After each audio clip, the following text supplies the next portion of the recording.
네, 시청자 여러분 안녕하십니까? 황장수의 주말 월드 인사이드 코너입니다. 먼저 오늘은 최근에 네덜란드를 둘러싸고 여러 가지 사안들이 많이 발생하고 있습니다. 우선 네덜란드 총선이요, 15일 이제 있었습니다. 그래서 향후 EU 내에 네덜란드의 역할이 매우 EU를 해체하는 쪽으로 심하게 작용하는 압력이 될 거라고 보고 있습니다. 자, 네덜란드는 EU에서 거대 국가는 아니지만은 그래도 EU에서 나라 순위대로 따지자면 전체 10위권 안에 들어가는 한 7, 8위권에서 이렇게 머무는 비교적 경제 규모가 큰 나라 중에 하나고요. 또 네덜란드라는 나라가 가지고 있는 위치적 상징성이 매우 큽니다. EU 내에는 네덜란드를 중심으로 인접한 독일, 또 덴마크, 스웨덴 이런 나라들의 극우파의 열풍이 지금 거세게 일어나고, 또 프랑스에서도 지금 마리 르펜이 현재 지지도에서는 1위를 달리고 있습니다. 자, 이런 상황 속에서 네덜란드가 극우 정당이 집권하는 텃밭이 된다면 이후에 이 유럽의 모든 극우 정당들이 단결하자고 지금 모이기도 했는데요. 극우 정당들은 EU를 해체하고 민족주의적인 국수적 국가로 되돌아가며 이민이나 난민에 대해서 매우 강경한 입장을 띄게 되고, 현재와 같은 비효율적인 복지체계, 또 이 서민들이 그 나라의 이 주인이 되는 오리지널 토박이 서민들이 고전하고 있는 이런 상황을 개선시키고자 하는 압력이 가중될 거라고 보입니다. 자, 여기에 또 하나의 문제가 지금 부딪히고 있는데요. 네덜란드 총선에서 터키와 최근 네덜란드 간에 이 분쟁이 중요한 변수로 작용을 했습니다. 자, 이번에 터키와 네덜란드가 이렇게 나라끼리 극단적으로 부딪히고 다른 유럽 국가들이 네덜란드 편에 가세하고 있는 이 부분은요, 극우 정당의 빌드러스에게 덕이 될 걸로 이렇게 전망이 되었었습니다. 자, 네덜란드 이 류테 총리, 현직 총리가 지난 주말에 자국 내에서 에르도안 터키 대통령의 권한을 강화하는 이 터키의 견한 지지 집회를 이렇게 터키의 외무장관이 네덜란드 안에서 사는 터키계 이민자들이 본국 터키의 대통령의 권한을 강화하는 쪽으로 이렇게 집회를 가지는데, 터키의 외무장관이 여기에 참여해서 집회를 주도하려고 했던 부분을 입국을 거부해서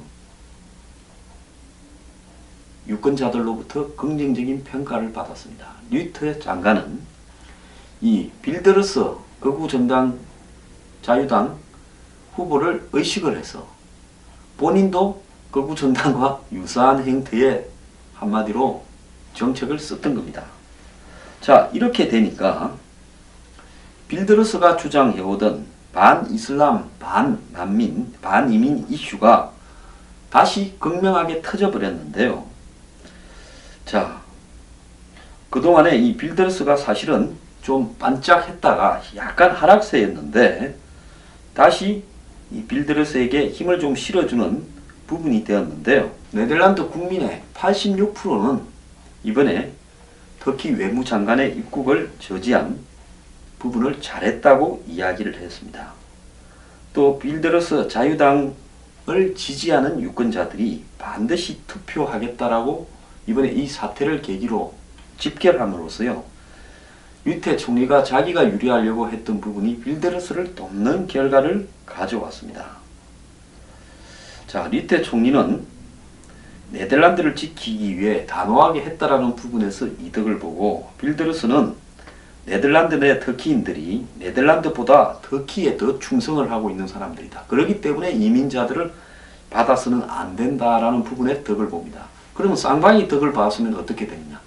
네덜란드는 제가 전에도 한번 소개했다시피 10여 개에 이르는 정당이 난립하고 있기 때문에 단순히 1대1 구도를 좀 벗어나 있기 때문에 서로가 같이 이득을 보자는 쪽으로 현재 중도 우파 정당 류테 총리와 극우당 빌드러스가 같이 재미를 보는 쪽으로 가고 있고, 전반적으로 류테 총리의 기민당도 네덜란드에서 지지율이 올라갈 거라고 보고 있습니다. 자, 이러한 조치에 대해서 터키의 에르도안 대통령은 네덜란드가 나치다, 파시스트라고 이야기하면서 대가를 치를 거라고 했고요. 여기에 류테 총리는 에르도안의 발언을 너무 나간 발언이라면서 용인할 수 없다고 했고, 빌드러스도 에르도안을 독재자라고 했습니다. 이러면서 네덜란드의 거의 대부분의 정당이 현 정권에 가세하는 행태를 띠게 되면서 네덜란드 총선이 극명하게 우파 쪽으로 흘러가고 있습니다. 그런데 13일 있었던 이 집권 정당 유력 후보 토론회에서 기민당의 류테 총리와 자유당의 빌드러스 두 사람만 초청받아서 1대1로 토론을 했다는 것은 1, 2당이 결국 이 두 당 중에서 나올 거다라고 이렇게 언론은 본 겁니다. 다른 정당의 당수들은 초청을 받지 못했습니다. 이 토론에서 빌드러스는 난민과 무슬림이 들어오지 못하게 네덜란드 국경을 막아야 된다고 했고, 자, 그는 네덜란드의 EU 탈퇴, 영국의 EU 탈퇴는 브렉시트면 네덜란드의 EU 탈퇴는 넥시트입니다. 그리고 무슬림 이민자 입국 금지, 이슬람 사원과 학교 폐쇄를 주장을 했습니다. 그러니까 온건파 이 자민당의 류테 총리, 아까 제가 기민당이라 했는데 자민당입니다. 자민당의 류테 총리는 잘못된 해법이다, 넥시트로 네덜란드가 값비싼 대가를 치를 것이다 라고 이야기를 했습니다. 그러면서 빌드러스가 극단적인 공약으로 대중을 선동한다고 비판을 했는데요. 지금 주요 정당이 한 10개, 총 정당은 28개입니다. 그래서 지금 자민당과 이 자유당의 예상 의석수는 현재 자민당이 24석, 빌드러스의 자유당이 22석인데, 이 터키하고의 격화된 지금 이런 이 대치 상황이 네덜란드 총선 지형을 급격하게 마지막에 변화시킬 것이다 라고 보고 있습니다. 자, 이번에 이 빌드러스가 승리하느냐라는 여부는 EU 전체의 초미의 관심사가 되고 있는데요. 헤이그나 암스테르담 시내에서도 많은 시민들이 극명하게 이 양측의 지지자로 갈라지고 있습니다. 자, 네덜란드 하면 유럽에서 가장 관용적이고 국제적이고 개방적이고, 심지어 마약 중독자에게도 정부가 이 경정에는 일정하게 마약 처방을 해주는 나라로 알려져 있고, 동성애라든지 이런 이 흔히 개방적 이슈, 동성 간의 결혼 이런 부분에도 굉장히 관용적인 나라인데 어떻게 여기서 거구가 지금 득세할 수 있느냐, 이런 부분을 제가 전에도 말씀드렸는데요. 모로코나 북아프리카, 중동 무슬림의 이주민이 늘어나면서 네덜란드의 전통 이 청교도적 기독교 사회와 굉장히 극명하게 부딪히고 있습니다. 네덜란드는 사실상 이 종교 개혁에 아지트 구시를 했고요. 오늘날 네덜란드의 번영을 이루는데 이 기독교적 민주주의, 기민당적인 요소들이 굉장히 작용을 해서 사회적 대합의를 이루면서 오늘날 네덜란드의 토대가 잡혔다, 이렇게 볼 수 있습니다. 근데 이런 토대를 지금 근본적으로 흔들고 있는 일이 이슬람 때문에 나타나고 있다. 네덜란드 인구가 1700만인데 이 중에 이슬람이 100만 명으로 추정되고 있습니다. 자, 이들에 의해서 네덜란드의 정체성이 지금 흔들려 가고 있다는 겁니다. 여기에 지금 정당이 이 작은 나라에 28개나 되다 보니까 항상 연립정부를 구성해서 이 정당의 정체성이 사라지고 기득권화하고 있는 부분에 대한 불만도 있고요. 그리고 이 중산층이나 서민들이 자신이 낸 세금이 난민과 EU에 대한 분담금, 즉 네덜란드보다 가난한 나라를 지원하는 데 쓰여지고 있는 부분에 대해서도 굉장히 불만을 가지고 있습니다. 자, 네덜란드나 이런 유럽의 안정된 국가에 보면요, 완전 상류층과 상류층이 아닌 서민층으로 극명하게 나누어지고 있고 중산층이 사실은 좀 무너져 가고 있습니다. 그래서 이런 나라는 겉으로는 매우 민주주의적인 국가이고 서로 간에 이 정치가 굉장히 공정하게 운영되고 있는 것처럼 보이지만은 다른 한편으로 도저히 도달할 수 없는 계급차를 가진 나라입니다. 우리가 흔히 이런 나라의 영화나 이런 걸 보면 부자 상류층들이 많이 있죠. 근데 거기에 반해 서민층들은 굉장히 검소하고 평생 동안 또 자손 대대로 신분 상승이 불가능한 이런 어떤 구조가 있는 것도 사실입니다. 그래서 가장 높은 곳에 기성 정치 엘리트 세력이 있고 그들이 도와주려는 난민과 경제적으로 어려운 그리스 이 같은 이런 유럽 연합 국가가 하단에 있다. 네덜란드의 보통 사람은 그 중간에 끼어들어 착취를 당하고 있다. 노후연금은 늘어나지 않고 담뱃값하고 물가는 오르고 있다. 이런 나라에는 담뱃값이 한 값에 한 15,000원에서 2만원 이상합니다. 그러니까 하루에 담배 한 값씩 피는 사람이 한 달에 내야 될 담뱃값이요, 한 60만원 이렇게 넘어갑니다. 술값도 비싸지요. 일반인들의 엘리트주의에 대한 기득권에 대한 저항이 영국의 브렉시트, 미국의 트럼프로 나타났듯이 지금 네덜란드의 빌드러스 지지 현상도 기존의 기성 정치권이나 엘리트층에 대한 저항으로 나타나고 있습니다. 이것이요, 기독교 정신하고 맞물려 가지고 이걸 숙명처럼 받아들이면서 오다가 최근에 난민들이 없었다면 이걸 또 받아들였을 거예요. EU에 내는 분담금도 받아들이고 있는 놈은 있는 대로 살고 없는 놈은 없는 대로 산다, 이런 걸 받아들이고 우리가 또 없이 살지만은 세계 다른 어느 나라보다도 네덜란드 서민은 잘 살지 않느냐 이러면서 위로하면서 사는데요, 난민들이 들어오면서 이제 책임을 전가할 목표가 생겼다는 겁니다. 그러니까 이게 지금 터져버리고 있다는 거죠. 그동안에 수십 년간 이런 사회 체계에 대해서 불만을 가지면 좀 나쁜 놈처럼 돈 벌어서 쓰는 거는 숙명처럼 계급 차이는 받아들여 오다가 이제 네덜란드 사람들이 들고 일어나기 시작하는 계기를 만들었다는 겁니다. 그래서 빌드러스 지지 현상의 중요한 배경 하나가 엘리트주의에 대한 저항이라는 것은 트럼프나 브렉시트와 일치한다는 겁니다.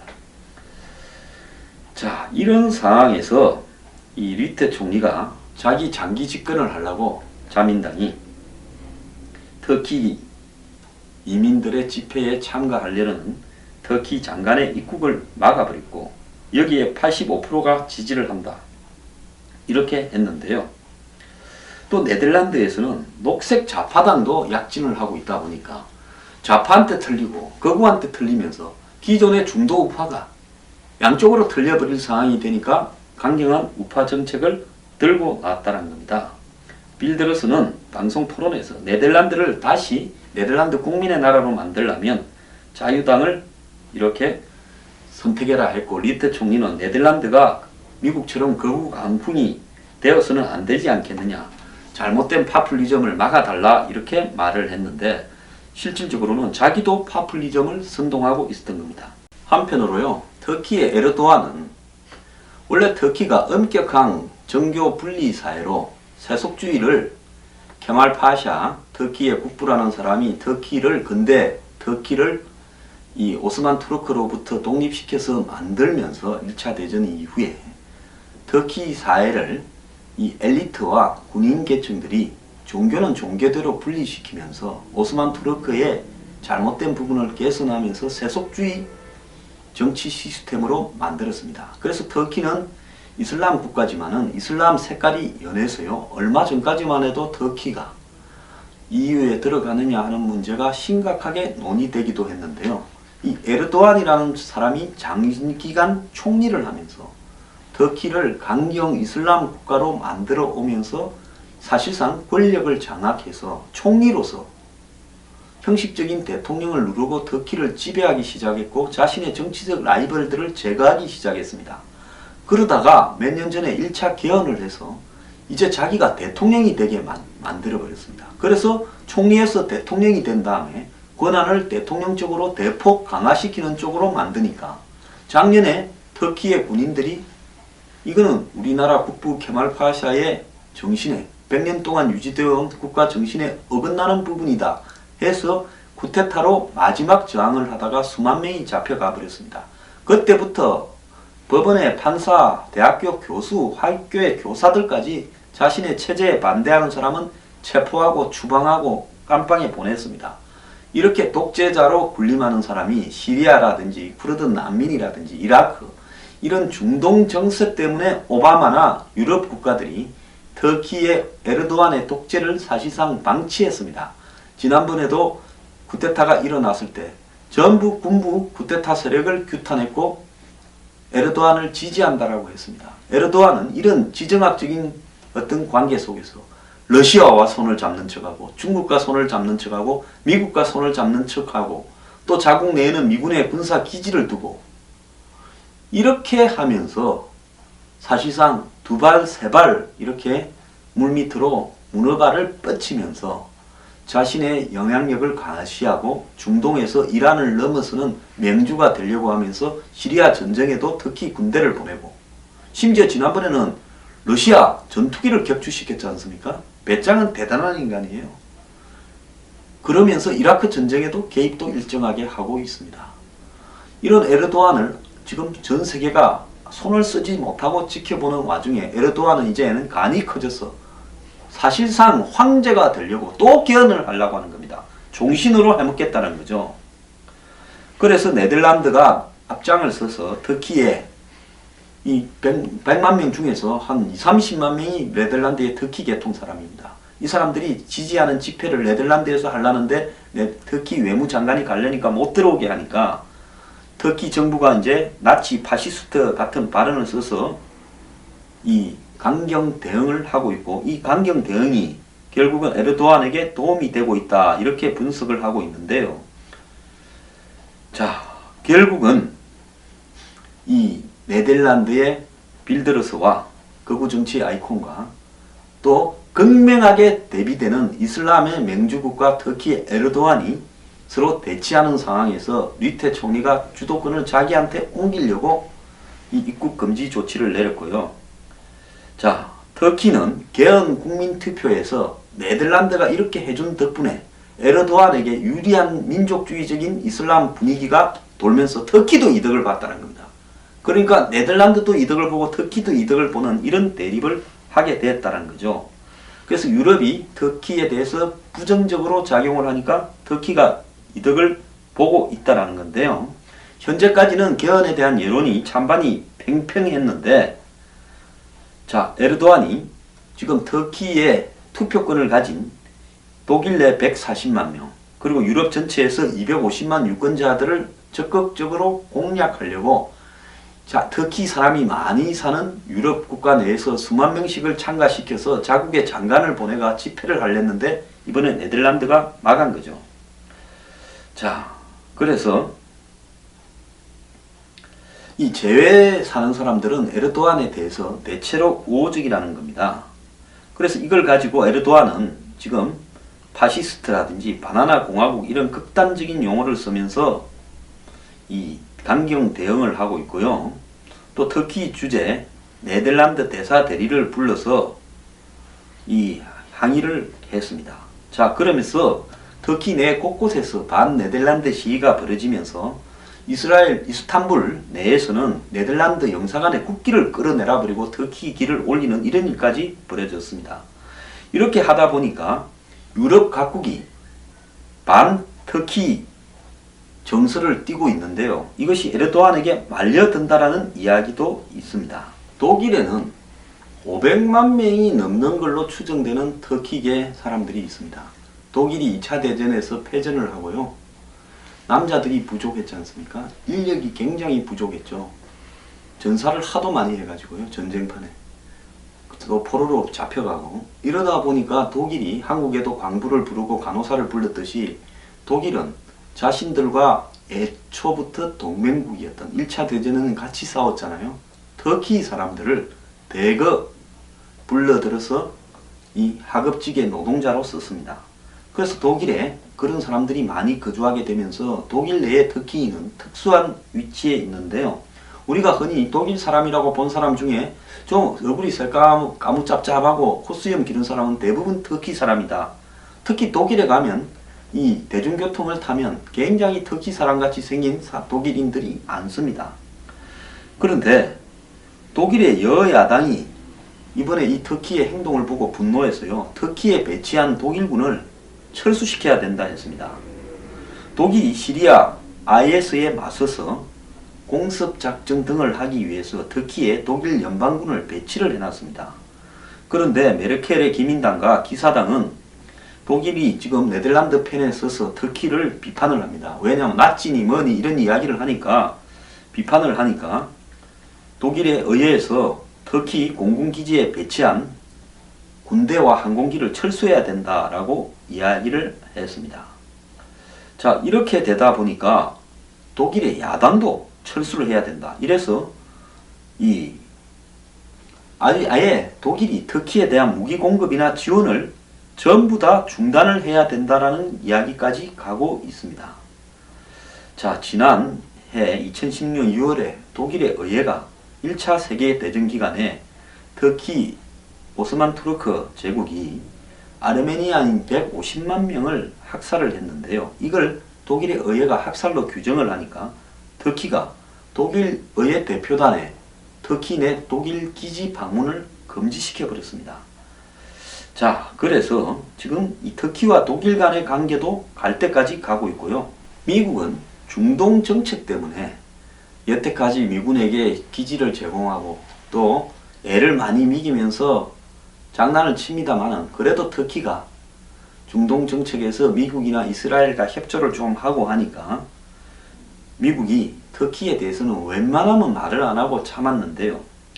최근에 미국의 언론들이 에르도안이 서구로부터 이탈해서 강경 이슬람으로 가고 있다라는 그 기사들을 보도하면서 터키 주재 독일 특파원 구속, 막무가내식 개헌 찬동 집회 개최 등 터키 정부가 주도하는 일련의 사태가 터키가 과연 믿을 만한 서구 우방국이 될 수 있는가에 대해서 의심이 난다라는 보도를 하고 있습니다.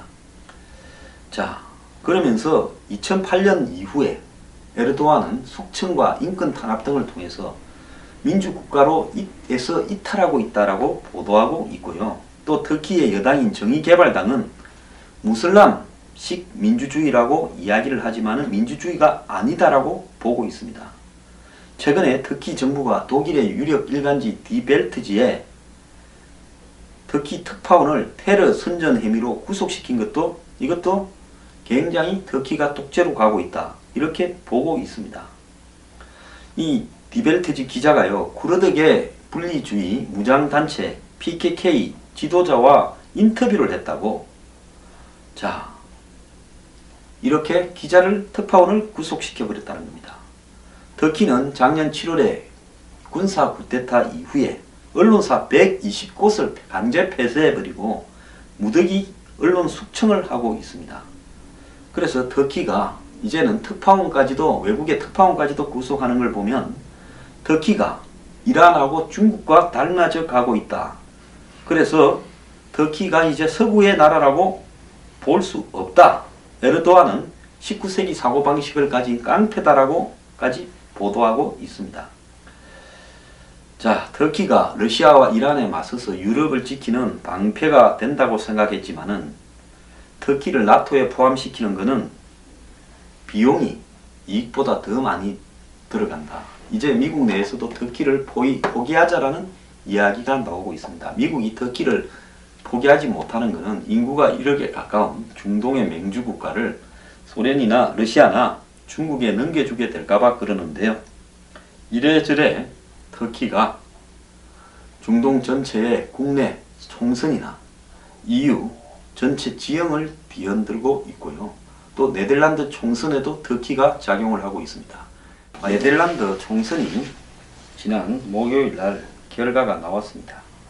네덜란드 총선 결과요, 의외로 중도 우파 현 류테 총리가 있는 자유민주당이 의석이 줄었습니다만은 41석에서 33석으로 줄었습니다만은 8석이 줄고 그래도 일당이 됐습니다. 이번에 이 극우 자유당은 빌데르스가 굉장히 일당이 되지 않을까 기대를 했었는데요. 결국 15석에서 20석으로 5석이 늘어나는 2당이 되었습니다. 기독교 민주당이 그 다음으로 19석이고요. 그 다음에 민주66당이라고 중도 좌파당이 19석입니다. 그래서 2당이 되는 데는 성공했지만은 1당이 되기에는 많이 못 미쳤습니다. 그래서 해체 위기에 내몰리던 유럽연합이 네덜란드에서 일단 극우의 돌풍이 저지되었다. 이렇게 해서 큰 성과다라고 할 수 있겠지만은 사실상 1인 정당인 극우 이 자유당이 20석까지 갔다라는 부분은 다음 총선에는 이제 정권이 넘어갈 수도 있다. 이런 측면에서 봤을 때는 이 전체적으로 시간이 좀 지연됐을 뿐이다. 이렇게 보고요. 지금 이번 총선에 이기기 위해서 이 자민당의 리트 총리가 쓴 터키와의 강경 지금 대응은 장관 대사의 상호 입국 금지가 되면서 터키 주재 네덜란드 대사관이 봉쇄되는 등 극단적인 상황까지 갔습니다. 결국 이 국제 간의 충돌을 이용을 해서 리트 총리는 자민당이 일당을 되게 하는데 성공했습니다. 결국요, 국제 간의 충돌을 이용해서 네덜란드에는 현 총리가 이겼습니다. 극우 정당이 대중적인 지지를 많이 받고 있습니다만은 이 기성 정치의 노련함이 극우 정당의 돌풍을 잠시 저지시키고 앞으로 프랑스 총선이나 독일 총선에서 극우 정당의 약진을 막을 수 있는 교두보가 마련됐다 볼 수 있지만은 저는 시간 문제라 보고요. 멀지 않은 시기에 유럽은 극우의 돌풍으로 갈 수밖에 없다. 이 극우를 용어 그대로 한국의 마치 극우처럼 극단적인 우파라 보면 곤란하고요. 경제 불황에 출구가 막힌 대중들에게 파퓰리즘적으로 선동하는 한마디로 대중 위주 정당이다. 이렇게 해석해야 될 것 같습니다. 자, 네덜란드 총선과 터키와 네덜란드의 충돌, EU의 해체 등을 한번 이야기해 봤습니다. 감사합니다.